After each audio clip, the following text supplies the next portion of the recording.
అవకాశం కూడా ఉంది అని చెప్పి న్యాయ నిపుణులు చెబుతున్నారు. ఎందుకంటే రివ్యూ పిటిషన్ సిటీ పోలీసులు వేయబోతున్నారని కూడా సమాచారం అందుతుంది. అయితే బన్నీకి నాంపల్లి కోర్టు 14 రోజుల రిమాండ్ విధించిన సంగతి మనందరికీ తెలిసిందే. అయితే మధ్యంతర బెయిల్ మీద ఆయన బయటకు వచ్చారు. కానీ మధ్యంతర బెయిల్ రద్దవబోతున్నట్లు కూడా సమాచారం అందుతుంది. దీనికి సంబంధించి మరిన్ని డీటెయిల్స్ మా ప్రతినిధి గణేష్ లైవ్ లో అందిస్తారు. ఎస్ గణేష్, చెప్పండి. మధ్యంతర బెయిల్ రద్దయ్యే అవకాశం కనిపిస్తుందని చెప్పేసి న్యాయ నిపుణులు చెప్తున్నారు. మరి దీనికి సంబంధించి మీ దగ్గర ఏమైనా డీటెయిల్స్ ఉన్నాయా? ఎస్, ఎందుకంటే సంధ్యా థియేటర్లో జరిగిన తొక్కిసలాటలోన రేవతి అనే మహిళ వివాహిత మృతి చెందింది. ఆమె కుమారుడు దాదాపుగా ఒక 13 రోజులుగా ఆసుపత్రిలోన చికిత్స పొందుతున్నాడు.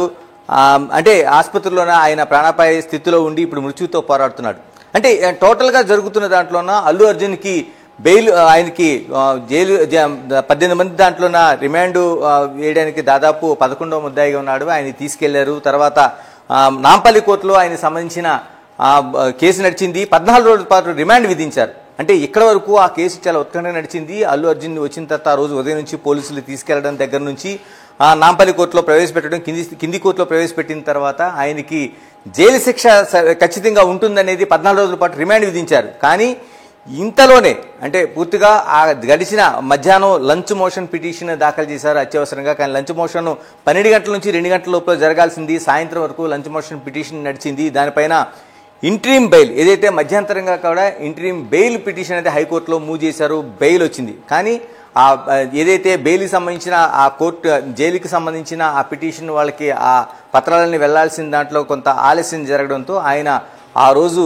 రాత్రి అంతా ఉండి ఉదయం పూట రిలీజ్ అయ్యారు. అంటే ఇక్కడ వరకు జరిగిన దానిపైన పూర్తిగా అనేక మంది నిరసన వ్యక్తం చేశారు. అంటే ఇంత తక్కువ సమయంలో, అంటే ఒక కేసులో ఆ రోజు ఉదయం అరెస్ట్ చేసిన తర్వాత ఆయన నాంపల్లి కోర్టుకి తరలించిన తర్వాత కోర్టులోన ఆయనకి 14 రోజులు రిమాండ్ విధించిన తర్వాత అప్పటికప్పుడు హైకోర్టులో ఇంట్రీమ్ బెయిల్ పిటిషన్ వేయడం ఏంటి, ఆయనకి బెయిల్ మంజూరు కావడం ఏంటి, జైలుకి కొంత ఏదో ఇన్ టైంలో వెళ్ళలేకపోయినా సరిపోయింది కాబట్టి, లేకపోతే ఆయన అప్పటికప్పుడే బయటకు వచ్చే పరిస్థితులు అనేవి ఖచ్చితంగా ఉండేవి. అంటే ఇక్కడే సామాన్యుడికి ఒక న్యాయం, సెలబ్రిటీకి ఒక న్యాయం అనేది సోషల్ మీడియా కాదు అనేక మంది ఇదే ప్రశ్న సంధించారు. అంటే ఒక సామాన్యుడి విషయంలో నిజంగా ఆ రోజు ఉదయం అరెస్ట్ అయితే మధ్యాహ్నం ఒక కింది స్థాయి కోర్టు ఆయనకి రిమాండ్ విధిస్తే అప్పటికప్పుడు ఇంట్రీమ్ బెయిల్ పిటిషన్ అనేది లంచ్ మోషన్లో మూవ్ అయ్యే అవకాశం ఉందనేది న్యాయ నిపుణులతో సైతం దీన్ని ప్రశ్నించారు. మరోవైపు ఇప్పటివరకు ఆ కేసులో 18 మంది ముద్దాయిలు అనుకుంటూ 11వ ముద్దాయిగా A11గా అల్లు అర్జున్ పెట్టారు. అల్లు అర్జున్ పెట్టిన తర్వాత ఆయన ఇప్పటివరకు కూడా స్క్వాష్ పిటిషన్ వేశారు. అంటే బెయిల్కి సంబంధించిన తనని నాట్ టు అరెస్ట్ అని కానీ లేకపోతే తనను అరెస్ట్ చేయొద్దన్న పిటిషన్ కానీ ఎక్కడా కూడా ఆయన ఎక్కడ వేసుకోలేదు. కానీ ఈ కేసు తనకు సంబంధం లేదు, అంటే జరిగిన తొక్కిసలాటకు కావచ్చు లేకపోతే మిగతా అంశాలకు తనకు ఎలాంటి సంబంధం లేదు కాబట్టి తన్ని ఈ కేసు నుంచి మినహాయించాలని స్క్వాష్ పిటిషన్ మాత్రమే ఆయన హైకోర్టులో దాఖలు చేశారు. అంటే స్క్వాష్ పిటిషన్ ఇంకా విచారణలో ఉండగానే ఇక్కడ పోలీసులు అరెస్ట్ చేశారు. అరెస్ట్ చేసి ఆయన్ని నాంపల్లి కోర్టులో ప్రవేశపెట్టారు. 14 రోజుల పాటు రిమాండ్ విధించారు.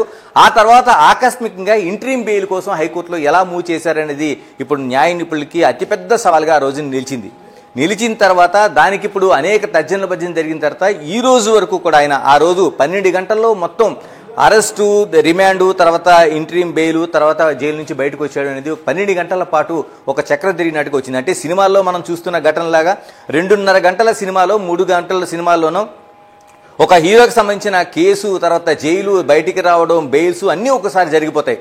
అలాగా అల్లు అర్జున్ ఏదైతే ఈ కేసు ఉందో సంజయ్ థియేటర్ కేసుకు సంబంధించి 12 గంటల్లో మొత్తం జరిగిపోయింది. దీనిపైన ఇప్పటికే అనేక చర్చలు జరిగినాయి. ఇలాంటి పరిస్థితుల మధ్య ఆయన ఇంటికి వచ్చిన తర్వాత జరిగిన హడావిడిని చాలా వరకు సోషల్ మీడియా కాదు బయట సమాజం అంతా కూడా తీవ్ర నిరసన వ్యక్తం చేసింది.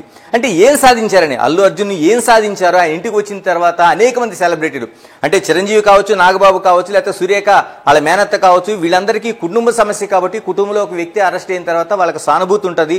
ఆ సానుభూతి తర్వాత వాళ్ళందరూ అక్కడికి వెళ్ళి పరామర్శించడం కావచ్చు, తనకు జరిగిన విషయాన్ని తెలుసుకోవడం కావచ్చు, ఇలాగన్నీ జరుగుతాయి ఒక కుటుంబంలో ఎక్కడైనా జరగాల్సిన అంశాలు. కానీ మిగతా సెలబ్రిటీలు, హీరోలు, దర్శకులు, నిర్మాతలు ఇలా మొత్తం ఓన్లీ పుష్ప 2 సినిమాకి సంబంధించి యూనిటే కాకుండా మొత్తం అందరూ కూడా అక్కడికి వెళ్ళి పరామర్శించడం అనేది చాలా వరకు అనేక చోట్ల విమర్శలకు దారితీసింది, ఒక ఆక్షేపణీయంగా మారింది. ఎందుకంటే ఒకవైపు ఒక కుటుంబం పూర్తిగా ఒక వ్యక్తిని నష్టపోయింది. రేవతి అనే వ్యక్తి అల్లు అభిమానిగా ఆ రోజు మొదటి షో బెనిఫిట్ షో చూద్దామని వెళ్తే అక్కడ ఉండే తొక్కిసలాట్లో అటు అభిమానులు కావచ్చు, లేకపోతే అల్లు అర్జున్ సంబంధించిన సెక్యూరిటీ కావచ్చు, ఆమె గెంటి వేయడం వల్ల కింద పడిపోవడం వల్ల ఈ ఘటన జరిగింది అనేది పూర్తిగా చెప్పిన తర్వాత ఆ కుటుంబంలో రేవతి అనేది ఆమె పూర్తిగా మరణించిన తర్వాత ఆ కుటుంబం అనాథగా మిగిలింది.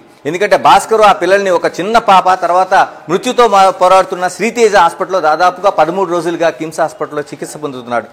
ఇంత జరిగిన తర్వాత ఇంత విషాదం నుండి ఒక కుటుంబం ఆ పక్కన ఉంటే కేవలం 12 గంటల్లో హైకోర్టు నుంచి ఇంట్రీమ్ బెయిల్ తీసుకుని బయటకు వచ్చిన తర్వాత అల్లు అర్జున్కి అక్కడ జరుగుతున్న పరామర్శలు కావచ్చు, ఆయన పట్ల సానుభూతి కావచ్చు, ఒక ప్రచారం కావచ్చు, ఇవన్నీ చూసిన తర్వాత మొత్తం సొసైటీ అంతా దీనిపైన ఒక చర్చ దావదీసింది. ఎందుకంటే ఇంత నష్టపోయిన కుటుంబానికి ఏమాత్రం పరామర్శ లేదు, వాళ్ళకి కేవలం డబ్బులు ఏదో ఒక 25 లక్షలు సహాయం చేస్తామని చెప్తున్నారంటే 25 లక్షలు = ఒక రేవతి మరణంలాగా చూసే పరిస్థితి ఆ సినిమా ఇండస్ట్రీ కావచ్చు, అల్లు అర్జున్ కుటుంబం కావచ్చు, ఇవన్నీ చూస్తుంటే దీన్ని ప్రత్యేకంగా సొసైటీ అంతా అబ్జర్వ్ చేసింది, దీనిపైన ఒక నిరసన వ్యక్తం చేసింది. అనేక మంది న్యాయ నిపుణులు దీనిపైన చర్చలు చేశారు. ఈ చర్చల్లోన ఇలాంటి ఇంట్రీమ్ బెయిల్ను తమ ఇప్పటికీ కూడా చూడలేదు. ఎందుకంటే చాలా వరకు డబ్బున్న వాళ్ళకి మాత్రమే ఇక్కడ చట్టం వేరు, న్యాయం జరిగే తీరు వేరు అనేది ఒక విశ్లేషణ అయితే చేశారు. చట్టం తన పని తాను చేసుకుపోతున్న తర్వాత కూడా ఇలాగా ఇంట్రీమ్ బెయిల్ రూపంలో తీసుకురావడాన్ని వాళ్ళు తప్పుపట్టారు. ఒక సామాన్యుడికి ఇలాంటి న్యాయం జరుగుతుందనేది కూడా ఒక ప్రశ్నించారు. అయితే పోలీసులు ఆ రోజున అల్లు అర్జున్కి సంబంధించి ఆ సంజయ్ థియేటర్ రావడానికి అనుమతి కోరిన తర్వాత అనుమతి ఇవ్వకపోయిన తర్వాత కూడా ఆయన రావడం, ఒక ప్రదర్శన చేయడం, ఆ థియేటర్కు ఒక షో చేయడం కోసం ఆయన వెళ్ళిన తర్వాత ఈ తొక్కిసలాట జరిగింది. థియేటర్ యాజమాన్య వైఫల్యంతో పాటు ఖచ్చితంగా హీరో అల్లు అర్జున్ అంతమంది మార్బలంతో తన అభిమానులు చాలా మందితో అక్కడ తొక్కిసలాటకి కారణమయ్యాడని ప్రధానమైన కారణంగా 105 కేసు అనేది నమోదు చేశారు. ఎందుకంటే ఒక వ్యక్తి ఒక హత్యకు కారకుడిగా మాత్రమే, అంటే ఆ హత్య జరగడానికి ఎంతో కొంత తన పాత్ర ఉందనేది ఇందులో పూర్తిగా నిరూపణ అయ్యే అంశం. ఇన్ని జరిగిన తర్వాత బెయిల్లో వచ్చిన తర్వాత ఇప్పుడు ప్రధానంగా చర్చ జరుగుతుంది. ఈ ఇంట్రీమ్ బెయిల్ అనేది హైకోర్టులో వేసిన దాన్ని రద్దు చేసేది ఎలాగనేది. ఇప్పుడు ఖచ్చితంగా అటువైపే పోలీసులు, హైదరాబాద్ సిటీ పోలీసులు ఆలోచన చేస్తున్నారు. ఆలోచనలో భాగంగా ఈ పిటిషన్ అంటే ఏదైతే ఇచ్చారో దీనిపైన రివ్యూ పిటిషన్ కోరే అవకాశాన్ని ఇప్పుడు వాళ్ళు కన్ఫర్మ్ చేస్తున్నారు. ఎందుకంటే హైకోర్టులో వచ్చిన ఆ బెయిల్ పిటిషన్ ఖచ్చితంగా రద్దు చేయాలని సుప్రీంకోర్టుకి వెళ్ళబోతున్నారు.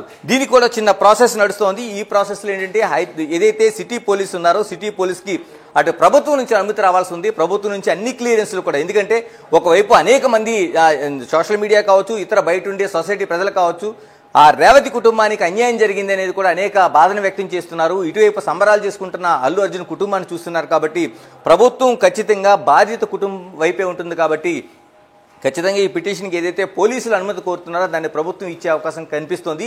ఇందులో భాగంగానే ఈ 2 రోజుల్లో కూడా ఏదైతే రివ్యూ పిటిషన్ కోరబోతున్నారు, మధ్యంతరంగా ఇచ్చిన ఈ ఇంట్రీమ్ హైకోర్టు బెయిల్ ఆర్డర్ని రద్దు చేయాలని హైదరాబాద్ పోలీసులు వెళ్ళబోతున్నారు. ఇది కానీ వెళ్తే ఖచ్చితంగా ఈ బెయిల్ పిటిషన్ క్యాన్సిల్ అవుతుంది. అల్లు అర్జున్ తిరిగి జైలుకి తీసుకెళ్లే అవకాశము ఏ క్షణంలోనే జరిగే అవకాశం ఉంది. దీనిపైన ఇప్పటికే న్యాయ నిపుణులు అనేక మంది నిరసన వ్యక్తం చేస్తున్నారు. ఆ రోజున ఎన్ని కోట్ల రూపాయలు చేతులు మారితే గానీ ఈ రోజున ఆ విధంగా బెయిల్ పిటిషన్ వెళ్లాల్సిన అవసరం ఉంది. ఎందుకంటే చట్టం దాన్ని అమలు చేసుకోవాల్సిన తీరు న్యాయ రూపంలో వెళ్లాలంటే అనేక మంది లాయర్లు ఉండాలి. ఒకవైపు అప్పటికప్పుడు ఇంట్రీమ్ పిటిషన్ దాఖలు చేయడంతో పాటు ఆ బెయిల్ ఆర్డర్లు అంటే లంచ్ మోషన్ ఉంది, 1 నుంచి 2 గంటలు జరగాల్సింది సాయంత్రం 5 గంటల వరకు జరిగింది. అక్కడి నుంచి హైకోర్టు ఆదేశాలను తీసుకుని జైలుకి వెళ్ళడం, జైల్లో సబ్మిట్ చేయడం, ఆ రోజు ఉదయానికి 6 గంటల తర్వాత 1 నిమిషం కూడా ఆలస్యం లేకుండా వాళ్ళని విడుదల చేయడం అనేది చూస్తే ఈ ప్రాసెస్ అంతా చూసిన తర్వాత ఖచ్చితంగా ప్రజలు అనేక మంది న్యాయం నువ్వు ఎక్కడున్నావని ప్రశ్నిస్తున్నారు. చట్టం నువ్వు సీరియస్గా చర్యలు తీసుకోవాలనేది డిమాండ్ చేస్తున్నారు. ఈ 2 డిమాండ్లు అంటే న్యాయం కావాలనేది ఒకటైతే చట్టం కఠినంగా శిక్షించాలి, కఠినంగా యాక్షన్ తీసుకోవాలని ఏదైతే డిమాండ్ ఉందో ప్రభుత్వం ఆ వైపుగానే ఆలోచన చేస్తున్నట్లుగా మనకు కనిపిస్తుంది. ఇందులో భాగంగా ఇప్పుడు వేసిన మధ్యంతర అంటే ఇంట్రీమ్ బెయిల్ పిటిషన్ ఏదైతే ఉందో క్యాన్సిల్ కోసం ప్రభుత్వం వైపు పోలీసులు ఒక విజ్ఞప్తి చేశారు. దాన్ని ఖచ్చితంగా ఆమోదించినట్లుగా తెలుస్తుంది. ఈ నేపథ్యంలో ఈ 2 రోజుల్లో కూడా హైదరాబాద్ పోలీసు సుప్రీంకోర్టులో ఒక పిటిషన్ అంటే రివ్యూ పిటిషన్ కోరబోతుంది. ఎందుకు ఇవ్వాల్సిన అవసరం వచ్చింది? ఇప్పుడు నిజంగానే అల్లు అర్జున్ లేకపోవడం వల్ల ఆ రోజు న్యాయ నిపుణులు కూడా ఇదే అంశాన్ని చర్చించారు. అల్లు అర్జున్ లేకపోవడం వల్ల అంత అర్జెంటుగా bail petition interim bail petition ఇవ్వాల్సిన అవసరం ఏముందని ప్రశ్నించారు. ఎందుకంటే ఇలాంటి సంఘటనలు చాలా వరకు ఆ వ్యక్తి లేకపోతే అనేక పనులు ఆగిపోయే అవకాశం ఉంటుంది. అంటే అందులోన ఒక ప్రముఖమైన డాక్టర్ కావచ్చు, ఆయన కార్డియాలజిస్ట్ కావచ్చు, ఒక సర్జరీ చేసే ముందు ఆయన కానీ ఇటువంటి బెయిల్ పిటిషన్ అవసరం. ఎందుకంటే ఆయన చేయాల్సిన సర్జరీస్ చాలా ఉన్నాయి. కాబట్టి అందులోంచి ఆయన వెళ్ళకపోతే అనేక మంది ప్రాణాలు కోల్పోతారు కాబట్టి అర్జెంటుగా లంచ్ మోషన్లోనో ఇంకోటో లేకపోతే ఇతర పద్ధతుల్లో ఇంటరీం బెయిల్ పిటిషన్ వేసి వాళ్ళని బయటికి తీసుకొచ్చే అవకాశం ఉంది. లేకపోతే ఒక చట్టసభలకు సంబంధించిన హాజరు కావాలి, అటువంటిది మనకి ఇప్పుడు జమిలీ కావచ్చు, ఇటువంటి వాటిలో ఓటింగ్కి వెళ్లాల్సిన అవసరం ఉంది కాబట్టి ఈయన అర్జెంటుగా ఆ పార్లమెంటుకో ఎగువ సభకో దిగువ సభకో వెళ్ళి అక్కడ ఓటు వేయాల్సిన అవసరం ఉంది. ఎందుకంటే కొన్ని కోట్ల మందికి సంబంధించిన ఒక చర్చ జరుగుతుంది కాబట్టి ఆ చర్చకు సంబంధించిన ఓటు వేయాల్సిన అవసరం ఉంది. ఆయన పార్లమెంట్ సభ్యుడో రాజ్యసభ సభ్యుడో కాబట్టి ఆయన వెళ్లాల్సిన అవసరం ఉందనేది అప్పుడు అందులో బెయిల్ పిటిషన్కి ఈ ఇంట్రీం బెయిల్ పిటిషన్ అర్జెంటుగా లంచ్ మోషన్లో చేయాల్సిన అవసరం ఉంది. ఇలాగ అత్యవసర పరిస్థితులు మాత్రమే, అంటే ఇలా అత్యవసర పరిస్థితులు కాకపోతే ఎందుకు ఇవ్వాల్సిన అవసరం ఉందని. ఇంకోటి అల్లు అర్జున్ సంబంధించిన బెయిల్లో కీలకంగా మనకి వచ్చిన ప్రధానమైన ప్రశ్న, పుష్ప సినిమా షూటింగ్ అయిపోయింది, 2 రిలీజ్ అయింది, ఆ సక్సెస్ మీట్లు చేసుకున్నారు, అంతా సజావుగా జరుగుతున్న టైంలో ఆయనకి ఎలాంటి దీనివల్ల లేదు. అంటే ఆయన హాజరు ఉండాల్సింది. అంటే ఆయన నిజంగా సినిమా షూటింగ్ అయితే సినిమా షూటింగ్ అవుతున్నప్పుడు ఆయనతో ముడిపడి ఉంది కాబట్టి కొన్ని వందల మంది అక్కడ యూనిట్ సభ్యులు ఉంటారు, లేకపోతే మిగతా అంతా వాళ్ళు ఎస్టాబ్లిష్మెంట్ అంతా చేసుకుని ఉంటారు. కాబట్టి అలా చేసుకున్న సమయంలోన అక్కడ కానీ వెళ్ళకపోతే అదంతా నష్టం జరుగుతుంది. కాబట్టి అటువైపు నుంచి ఆలోచన చేయడానికైనా అయి ఉండాలి. కానీ పుష్ప సినిమా 2 అనేది పూర్తయింది, రిలీజ్ అయిపోయింది. రిలీజ్ సందర్భంలో ఇంత గందరగోళం జరిగింది కాబట్టి ఆయన ఖాళీగానే ఉన్నారు. అంటే ఎక్కడ కూడా బెయిల్ పిటిషన్ అంత అర్జెంటుగా మూవ్ చేయాల్సిన అవసరం లేదు. కానీ ఎందుకు మూవ్ చేశారు? ఇక్కడ సెలబ్రిటీగా చూసారా, సామాన్యుడిగా చూసారా? కానీ హైకోర్టులో ఏదైతే వాళ్ళు మూవ్ చేసిన పిటిషన్లోన హైకోర్టు జడ్జి ఆ రోజున లంచ్ మోషన్ తర్వాత 4 గంటల ప్రాంతంలో విచారణ చేసినప్పుడు కూడా ఇదే సూటి ప్రశ్న అడిగింది ఆవిడ.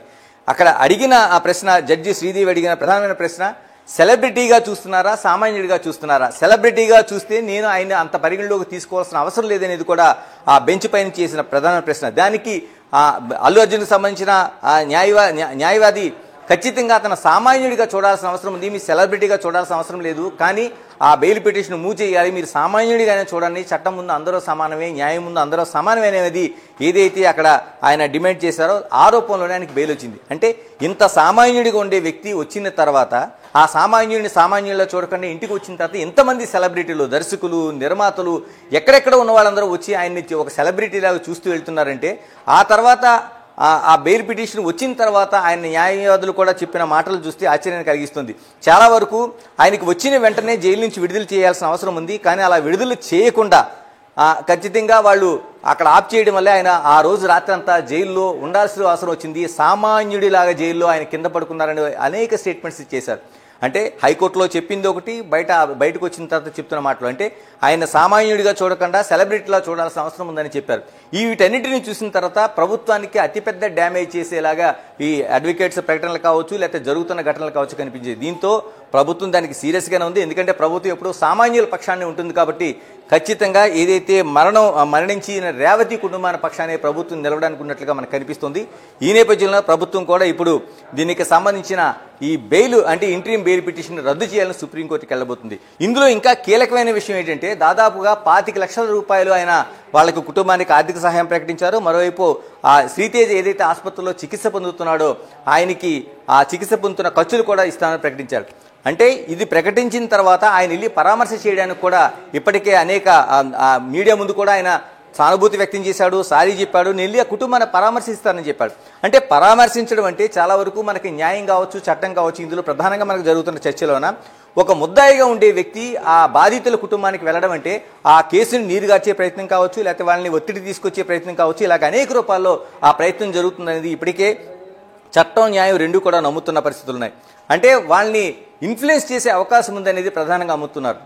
అందుకనే ఈ 2 రోజులుగా జరుగుతున్న చర్చలో ఆ కుటుంబం దగ్గరికి వెళ్ళడానికి వీలేదనేది అనేక వాయిసుల రూపంలో వ్యక్తమైన అల్లు అర్జున్ అక్కడికి కానీ వెళితే ఖచ్చితంగా కేసును నీరుగార్చే ప్రయత్నం చేస్తారని ఇలాంటి జరుగుతున్న సందర్భంలోనే ఏదైతే భాస్కర్ ఉన్నాడో అంటే రేవతి భర్త భాస్కర్ ఉన్నాడో తాను కేసు విత్డ్రా చేసుకున్నట్టు కూడా ప్రకటించాడు. అంటే ఎంత ఒత్తిడికి గురైతే అంటే అటువైపు నుంచి కేవలం డబ్బులు కూడా కాదు, కుటుంబంలో భార్యను కోల్పోయాడు, ఆ కొడుకు తిరిగి వస్తాడో లేదో ఒక మృత్యుతో పోరాడుతున్న పరిస్థితులు కిమ్స్ హాస్పిటల్లో జరుగుతున్నాయి. ఇంత ఒత్తిడి మధ్య ఆ చిన్న పాపను తన వద్ద ఉంచుకొని సాగుతూ చాలా ఇబ్బందులు పడుతున్న పరిస్థితుల్లో ఈ కేసు నుంచి విత్డ్రా అవుతానని ప్రకటించాడంటే ఎంత ఒత్తిడి ఉంటుందనేది కూడా ఇప్పుడు సొసైటీలో అతిపెద్ద చర్చ జరుగుతుంది. అందుకని ఇన్ని పరిస్థితుల మధ్య చూసిన తర్వాత అల్లు అర్జున్ బయట ఉండడం అనేది కరెక్ట్ కాదు. ఆయన ఉన్నాడంటే ఖచ్చితంగా ఈ కేసును ఇన్ఫ్లుయెన్స్ చేస్తాడు. అటు భాస్కర్ కుటుంబాన్ని, అంటే చనిపోయిన రేవతి కుటుంబాన్ని కావచ్చు, లేకపోతే ఇతరత్రా కావచ్చు, లేదంటే ఏదైతే మధ్యంతర బెయిల్ అంటే ఇంట్రీమ్ బెయిల్ తీసుకొచ్చిన ఆ ఒత్తిడి తీసుకొచ్చిన సన్నివేశాలు కావచ్చు, ఇవన్నీ చూసిన తర్వాత ఖచ్చితంగా ఇతని బెయిల్ పిటిషన్ క్యాన్సిల్ చేసి ఖచ్చితంగా అల్లు అర్జున్ లోపల ఉండాల్సింది అనేది పోలీసులు ఒక నిశ్చయానికి వచ్చారు. ఇది 2 రోజులు అమలు జరిగే అవకాశం ఉంది. ఇది కానీ సుప్రీంకోర్టులో కానీ రివ్యూ పిటిషన్ పైన చేసి ఆ ఇంట్రీమ్ బెయిల్ని కానీ తిరస్కరిస్తే ఖచ్చితంగా అల్లు అర్జున్ మళ్ళీ జైలుకు వెళ్లాల్సిన అవసరం ఉంటుంది. గణేష్, మరి మనం చూసుకున్నట్లయితే మీరు చెప్పినట్టుగా అల్లు అర్జున్ పరామర్శించడానికి ఎంతో మంది సినీ పెద్దలు కూడా కలవడం జరిగింది. అయితే దీని తర్వాత శ్రీతేష్ చెల్లితో కూడా గత 2 రోజుల క్రితం బిగ్ టీవీ మాట్లాడింది. హృదయం కలిచివేసే మాటలే తను మాట్లాడింది. అందరికీ కూడా ఎంతో బాధగా అనిపించింది. అన్నయ్య వచ్చాక నేను స్కూల్కి వెళ్తాను, అమ్మ ఊరెళ్ళింది, ఇటువంటి మాటలు మాట్లాడింది. అందరికీ కూడా హృదయం కలిచివేసే మాటలనే చెప్పుకోవాలి. అయితే శ్రీతేష్ పరిస్థితి అసలు ఎలా ఉంది ఇప్పుడు? పరిస్థితి దాదాపు 13 రోజులుగా ఆసుపత్రిలో ఆయన చికిత్స పొందుతున్నాడు. మృత్యువుతో పోరాడుతున్నాడనే చెప్పాలి. ఎందుకంటే ఆసుపత్రి సిబ్బంది విడుదల చేస్తున్న హెల్త్ బులెటిన్లో అతను స్పందిస్తున్నాడు తప్ప అతని కోలుకున్నాడని కూడా ఎక్కడా కూడా మనకి చెప్తున్న సందర్భాలు దాఖలాలు కనిపించడం లేదు. నిన్న కూడా మహిళా కమిషన్ చైర్పర్సన్ శారద అక్కడికి నేరేళ్ల శారద వెళ్లి పరామర్శించారు. ఆసుపత్రిలో ఉండే కండిషన్ తెలుసుకున్నారు. కానీ డాక్టర్లు ఇన్ని రోజుల్లో శ్రీతేజ చికిత్స పొందుతూ బయటికి వస్తాడనేది మాత్రం ఎక్కడా కూడా గ్యారంటీ ఇవ్వడం లేదు. ఆయన ఇప్పటికే ఐసీయూలోనే చికిత్స పొందుతున్నాడు. అంటే ఒకవైపు ఐసీయూలో కుటుంబ ఏదైతే ఉందో దాన్ని ఆ భాస్కర్, ఒక భార్య పోయిన దుఃఖంలో, రేవతి పోయిన దుఃఖంలో భాస్కర్ ఉన్నాడు. ఆ తర్వాత ఆ కుమారుడు ఎప్పుడు బయటకు వస్తాడని ఎదురు చూస్తూ ఆసుపత్రి చుట్టే తిరుగుతున్నాడు. దాంతోపాటు ఆ చిన్నారిని, అంటే ఆ చిన్నపిల్లని తీసుకుని హాస్పిటల్ దగ్గర ఉంటున్నాడు. నిన్న మన బిగ్ టీవీ చేసిన ఏదైతే ఒక ఇంటర్వ్యూ ఉందో, సుజాతారెడ్డి మన రిపోర్టర్, మన ప్రతినిధి సుజాతారెడ్డి చేసిన ఇంటర్వ్యూ ఇప్పుడు వైరల్ అవుతుంది. ఆ మాటలు చూస్తే ప్రతి ఒక్కరూ చలించిపోవాల్సిందే. ఎందుకంటే అమ్మ ఊరెళ్ళింది, అన్నయ్య ఆసుపత్రిలో ఉన్నాడు, అందుకే నాన్న అక్కడ తీసుకెళ్తున్నాడు, అమ్మ వచ్చిన తర్వాత కలుస్తానని ఆ చిన్నారి చెప్తుందంటే తన తల్లి రేవతి చనిపోయిన విషయం తెలియదు, తన అన్నకి ఏం జరిగిందో తెలియదు, తన తండ్రి ఎందుకు తీసుకెళ్తున్నాడో తెలియదు, తను ఎందుకు ఇంటికి ఆసుపత్రికి తిరుగుతున్నానో, ఒంటరిగా ఉంటున్నానో తెలియదు. ఇంత అంటే ఏ కుటుంబం అయినా ఇలాంటి సిచ్యువేషన్లో ఉంటే అంతకంటే హృదయ విదాకరమైన బాధ కానీ, అంతకంటే సీరియస్ కండిషన్ కానీ, అంతకంటే విషాదం కానీ ఎక్కడ ఉండదని చెప్పాలి. ఆ మాటలు వింటుంటే ప్రతి ఒక్కరు కూడా కన్నీళ్ళు వస్తున్నాయి. అందుకనే సోషల్ మీడియాలో అతిపెద్దగా ఆ వీడియోని, ఏదైతే మన రిపోర్టర్ చేసిన వీడియో ఉందో ఆ వీడియో వైరల్ అవుతుంది. ప్రతి ఒక్కరు కూడా కన్నీళ్లు చెప్పిస్తున్నారు. దానికి కిందన కామెంట్స్ చూస్తుంటే హృదయ విదాకరంగా, ఏ కుటుంబానికి ఇలాంటి కష్టం రాకూడదనేది ఆ కామెంట్స్ అనేవి కనిపిస్తున్నాయి. ఇన్ని జరుగుతున్న తర్వాత ఒక్కసారి సీన్ కట్ చేసి ఇటువైపుకి వెళ్తే సేమ్ అదే కుటుంబం, అల్లు అర్జున్ కుటుంబం సేమ్ అలాంటిదే. 12 గంటల పాటు ఇంట్లో కనిపించకపోతే ఆ కుటుంబ సభ్యులందరూ అసలు దిక్కుతోచిన పరిస్థితికి చేరుకున్నారు. కుటుంబ సభ్యులందరూ అక్కడికి చేరుకున్నారు. తర్వాత వచ్చిన తర్వాత భార్య సాధారణంగా ఆహ్వానించడం, పిల్లలు అతని చేతులు పట్టుకొని, అంటే 12 గంటల పాటు ఒక కుటుంబంలో ఒక అల్లు అర్జున్ మిస్ అయితే ఉండే బాధ ఇక్కడ ఉంటే, జీవితాంతం కనిపించింది ఇంకా రేవతి, ఆ తల్లి కనిపించదనే విషయం కానీ ఆ చిన్నపిల్లలకి తెలిస్తే ఏమవుతుంది ఆ కుటుంబం? నిజంగా ఆసుపత్రి నుంచి శ్రీతేజ కోలుకొని బయటికి రావాలని మనం మనస్ఫూర్తిగా కోరుకుందాం. కానీ అలాంటిది కానీ జరగకుండా ఉంటే ఆ కుటుంబం ఏమైపోవాలి? అంటే ఆ తల్లి కూతురు, తండ్రి ఆ కూతురు ఏమైపోవాలి అసలు? అంటే ఒక కుటుంబాన్ని నష్టపోయిన కుటుంబం ఇంత విషాదంలో ఉంటే 12 గంటల పాటు కనిపించకపోతే దాన్ని పెద్ద ఇష్యూగా తీసుకుని అలా బాధపడుతున్నారంటే ఏ విధంగా బేరీ చేయాలి? ఖచ్చితంగా ప్రభుత్వం పేదల పక్షాన ఉండి ఇదే ఆలోచిస్తుంది. రేవతి కుటుంబానికి అండగా నిలవాలని ఆలోచన చేస్తుంది. రేవతి కుటుంబం కష్టం ప్రభుత్వ కష్టంగా భావిస్తుంది. ఇందుకే ఏదైతే బెయిల్ పిటిషన్ ఉందో, ఏదైతే పోలీసులు ఆ మధ్యంతర బెయిల్ పిటిషన్, రివ్యూ పిటిషన్ పైన తాము రివ్యూకి వెళ్తాం సుప్రీంకోర్టుకి అనగానే దానికి అంగీకరించే పరిస్థితులు కనిపిస్తున్నాయి. ఏదేమైనా 2 రోజుల్లో కానీ ఇది జరిగితే అల్లు అర్జున్ తిరిగి మళ్ళీ చెంచల్గూడ జైలుకి చేరే అవకాశం ఉంది. Right, thank you Ganesh. అయితే అల్లు